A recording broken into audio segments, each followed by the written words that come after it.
I'm going to demonstrate feeding. We have imaginary food. Sorry, Michaela. But for feeding, we don't have to provide privacy because it's a social thing. So this is the one skill you won't use the privacy curtain for. So before you come into the room, make sure that you wash your hands. And when you approach your patient, you want to make sure that you have checked your name card, make sure you have the right patient, and make sure that you have the right diet on your tray. All right? How are you doing, Miss Michaela? It's time to eat. You ready to eat? All right. So before we start, let me clean your hands and take some wipes. There may be little packets where your patient can get little hand wipes. That's okay. Baby wipes, whatever you have. Let's clean your hands. So patients instinctively grab their spoon and try to touch their face when they're eating. So even if they're being fed, we still have to make sure their hands are clean before they eat. All right, and let me get a clothing protector on you. We'll try not to call it a bib since they're adults. Okay. Alrighty. When you feed, you have to sit and face your patient. You'll see in the nursing home sometimes they have CNAs who will stand up behind the shoulder and kind of shovel food in their mouth. Don't be like that.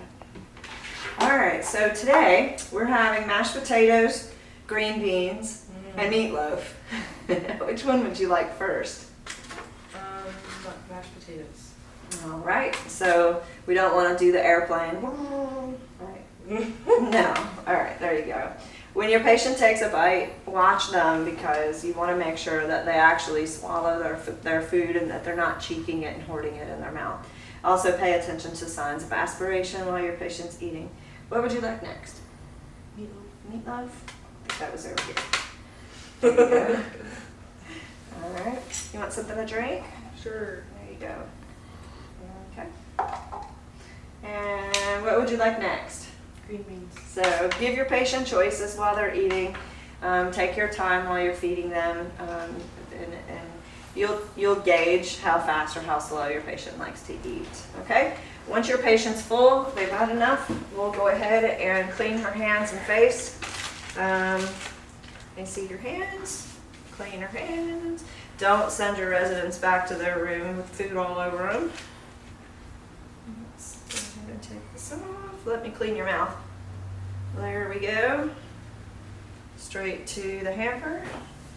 And then your patient should sit up for about an hour after they eat. Let me make sure that you have your call light before I leave. There you go. You call me if you need anything, okay? Okay, thank you. And then the tray is going to go into the designated dirty areas. It's dirty stuff. And make sure after you get rid of your tray that you wash your hands. And one more thing, don't forget to document how much the patient ate on the flow sheet that you're going to get from Prometric. It'll be in a percentage, so it'll be like 0 to 25%, 25 to 50, 55 to 70, 75 to 100. And document how much they drank as well. Okay, good.